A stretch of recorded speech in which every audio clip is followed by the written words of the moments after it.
जो फेज 2 में हमें सबसे बेहतरीन हेल्प करने वाला है। तो उसी पर हम लोग चर्चा करेंगे आज, किस तरह का आपका ओवरऑल एग्जाम पैटर्न कैसे रह रहा है, किस तरह से आपको अटेम्प्ट करना है सेशन, किस क्वेश्चन को आपने कम समय देना है, किसके ऊपर आप थोड़ा सा ज्यादा समय भी दे सकते हैं कि चलो यार इसको अटेम्प्ट कर लेता हूं। ये पूरी एक स्ट्रेटेजी आपके लिए आज मैं एक पूरा प्लानबद्ध तरीके से, लयबद्ध तरीके से डिस्कस करेंगे।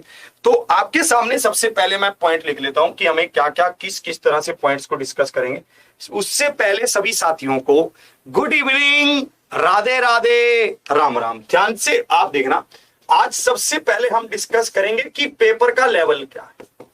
ठीक है, पेपर का लेवल हर सब्जेक्ट में कैसा है, चाहे वो रीजनिंग हो, चाहे वो मैथ्स हो, चाहे वो जीके जीएस हो, चाहे वो साइंस हो। इसमें हम डिस्कस करेंगे 2-4 मिनट में ही, सब चीजों को शॉर्ट में रखेंगे और फिर हम डिस्कस करेंगे कि सेफ अटेम्प्ट क्या है ना। क्योंकि ऐसा है, एक्चुअली हम लोगों की बात बहुत सारे बच्चों से हो रही है, लगातार मेरे पास बहुत सारे बच्चों के मैसेज आ रहे हैं, कॉल आ रहे हैं। ठीक है, हम उनसे बात कर रहे हैं, हम उनसे संपर्क बनाए हुए हैं, तो हमें पता है कि नॉर्मल जो अच्छे बच्चे हैं वो कितना अटेम्प्ट करके आ रहे हैं। अगर आप वहां तक पहुंच गए और आपने फिर भी रिस्क ले लिया कि नहीं यार 2-4 क्वेश्चन और कर देता हूं, क्या है तुक्का ही तो लगाना, ऐसा कब करें कब ना करें, है ना, उस पर हम बात कर लेते हैं ताकि एक मतलब गेम सेट हो जाएगा फिर। ठीक है, फिर आसानी रहेगी चीजों को समझने में। सबसे पहले अगर मैं बात करता हूं इस पूरे चारों सेक्शंस में से, मैथ जो है वो कंपैरेटिवली मतलब डायरेक्टली पूछ रहा है। मैं मतलब आपको बता दूं कि मैथ्स के अगर आप चाहो तो आप पूरे के पूरे क्वेश्चन हल कर सकते हो। मैथ्स इतना आसान पूछ रहा है, आसान भी कह सकते हैं, फिर ये कह सकते हैं कि हमारी तैयारी उस लेवल की है।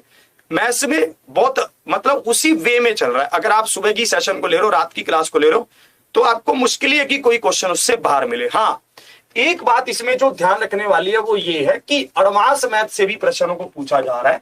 7 से 8 क्वेश्चन एडवांस मैथ से पूछ रहा है। अगर आपने उसको अभी भी छोड़ रखा है कि और कर लेंगे कर ले, ऐसा नहीं फिर करना है। इसको आज ही रिवाइज कर लेना है अच्छे से, आज में कल में जब भी आपका पेपर है उससे पहले पहले इसको एक बार रिवाइज कर लेना है ताकि एडवांस मैथ आप रिवाइज करके जाओ। आपके साथ मैंने 2-3 क्लास ली थी फॉर्मूला रिवीजन की, उसको जरूर देखकर जाना, नहीं तो फिर मैथ भी टफ लगेगा। ठीक है, रीजनिंग की अगर बात करते हैं तो रीजनिंग में बहुत सारा आसान पूछा जा रहा है, बस एक ही जगह पर वो थोड़ा सा इसको टफ करने की कोशिश कर रहा है, सीटिंग अरेंजमेंट में। मेरी जितने भी विद्यार्थियों से बात हुई है उन्होंने मुझे यही कहा है कि सर सीटिंग अरेंजमेंट अगर ना होता तो रीजनिंग में भी मजा आ गया होता, मतलब हमने धुआं काट दिया होता। तो मैं आपको यही कह रहा हूं कि सीटिंग अरेंजमेंट में अगर आपने अभी तक उसको नहीं पढ़ा है और आप ये सोच कर जा रहे हैं कि मैं तो इसको छोड़ूंगा, तो ये भी हो सकता है कि आपको वहां से 3-4 प्रश्न पूछ रहा है तो 3 से 4 प्रश्न छोड़ने पड़े। मेरे कहने का मतलब यह है कि इसको छोड़कर मत जाओ, सीटिंग अरेंजमेंट को छोड़ो मत इसको। जो इसके सरल वाले रूप हैं, कुछ इसके सरल तरह के क्वेश्चन भी बनते हैं, उनको कर जाओ, क्योंकि 3 से 4 प्रश्नों में 1 से 2 प्रश्न तो सरल वाले भी रखेगा। ठीक है, तो अगर हमने छोड़ दिया तो उनका भी लॉस होगा। ठीक है, तो इसलिए, और हाँ, सीटिंग अरेंजमेंट वाले क्वेश्चन में भिड़ना मत, वो वाला हाल नहीं कि अरे जा तो तू नहीं जा मैं नहीं, ये मत कर देना उसमें, फिर खत्म कहानी। और हाँ, सीटिंग अरेंजमेंट का क्वेश्चन बड़ा सा दिखे तो इसको एक बार मार्क एंड रिव्यू कर लेना, चाहे फिर उसको सर्कल कर लेना कि इसको बाद में चेक करूंगा। ठीक है, उसको तुरंत पंगे ना लें अगर बड़ा क्वेश्चन लगे, क्योंकि बहुत सारे बच्चों ने ये कहा है कि अगर मैं एक सीटिंग अरेंजमेंट के क्वेश्चन को छोड़ता तो मैथ के 3 क्वेश्चनों को कर सकता था, इतना समय लग गया। जब वो लास्ट में वहां पर पहुंचा तो उसको पता चला कि अरे मैथ के तो इतने आसान क्वेश्चन थे, सीधा फॉर्मूला बेस्ड थे। मैं अगर वहां पर समय वेस्ट ना करता तो ये मैथ के 2-3 प्रश्न लास्ट वाले हो जाते, क्योंकि जब समय होने लगता है तो बंदा जल्दी जल्दी से क्लिक करके एक बार ऐसा तो करता है क्वेश्चन देख लूं, तब उसको दिख जाते हैं क्वेश्चन, पर सोल्व करने का समय मिला ही नहीं। तो इसलिए मैं आपको बता रहा हूं कि इसमें ऐसे मत उलझना। अगर सीटिंग अरेंजमेंट का टफ क्वेश्चन लगे तो लीव इट, आगे बढ़ना। और अगर हम जीके जीएस की बात कर रहे हैं तो जीके जीएस में करंट अफेयर भी मिक्स पूछ रहा है ना, और इसमें तो पूरा इसने मतलब मिक्सिंग कर दी है। कोई भी ऐसा टॉपिक आपको इस समय बताया नहीं जा सकता कि इससे प्रश्न पूछ रहा है। हाँ, जो क्लासेस चल रही हैं वो आपकी टू द पॉइंट ही चल रही हैं, उसके हिसाब से ही चल रही हैं। ठीक है, तो आप इसको यहां पर देखना कि हर चीज को उसी वे में करना, जो आता हो उसको करना, जो ना आता हो उसको एक बार छोड़ देना। ये तो इस पर भी ज्यादा समय नहीं आपको लगाना है। साइंस की बात करें तो साइंस की बायो, केमिस्ट्री और इसमें फिजिक्स, इन तीनों से अच्छे लेवल के प्रश्न ही पूछ रहा है। ठीक है, कभी कभी केमिस्ट्री से बहुत अच्छा लेवल कर देता है, कभी कभी बायो से, जैसे बायो से मैंने गुण सूत्र वाले प्रश्न को बहुत देखा है। बायो से मैंने विटामिन के नेम, जो आपके उसके नेम होते हैं, है ना, क्या वो कौन से नेम होते हैं, है ना, वो नेम, विटामिन के नेम, विटामिन ए का ये नेम क्या है, विटामिन बी वैज्ञानिक नाम होते हैं क्या होते हैं, ठीक है, वो बहुत पूछ रहा है। ठीक है, तो इनको रिवाइज कर जाना, गुण सूत्र को रिवाइज कर जाना, मतलब जो ऐसे ये चीजें हैं इनको रिवाइज कर जाना। जैसे फिजिक्स में प्रकाश से प्रश्न पूछ रहा है, फिजिक्स में लेंस से प्रश्न पूछ रहा है, लेंस होता है ना, उससे प्रश्न पूछ रहा है। ठीक है, आपका यहाँ पर ये ओम से क्वेश्चन पूछ रहा है। ठीक है, मतलब जो है ना रेजिस्टेंस वगैरह होते हैं उससे प्रश्न पूछ रहा है। केमिस्ट्री मुझे भी कम आती है, बताया तो था बच्चे ने, पर मुझे भी कम ही आती है, इसलिए मुझे पता नहीं चला।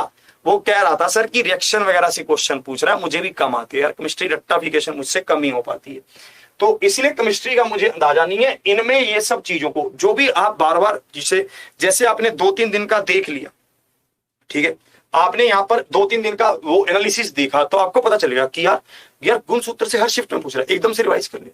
विटामिन नेम पूछ रहा है, आपने एकदम से रिवाइज कर लिया, मतलब आपने उसको एकदम से देख लिया कि यार ये क्या पूछ रहा है, मतलब प्रकाश से देख लिया, लेंस से देख लिया, आपने देख लिया कि ओम वगैरह से पूछा, तो एकदम से रिवाइज कर लिया। ठीक है, ओम ला वगैरह इनको आपने क्या कर दिया, रिवाइज कर दिया।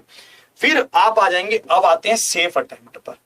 देखिए मैं आपको बता रहा हूं, जितने भी विद्यार्थी मेरी जिनसे बात हुई है, उनका अटेम्प्ट रहा है 72, 75, 78, इतना सा अटेम्प्ट रहा है। तो मैं आपको बता रहा हूं कि अगर आप 75 तक अटेम्प्ट कर लेते हैं और आप उसके बाद आपको किसी भी क्वेश्चन में अगर 70-20% है, मतलब आपको 70-30 है, मतलब आपको लग रहा है कि 70% तो इसका उत्तर यही है, 30% हो सकता है गड़बड़ हो, तो आप उसको फिर क्लिक कर सकते हैं, क्योंकि आप एक अच्छे अटेम्प्ट पर हैं। इसके बाद रिस्क लेना ज्यादा सही नहीं है।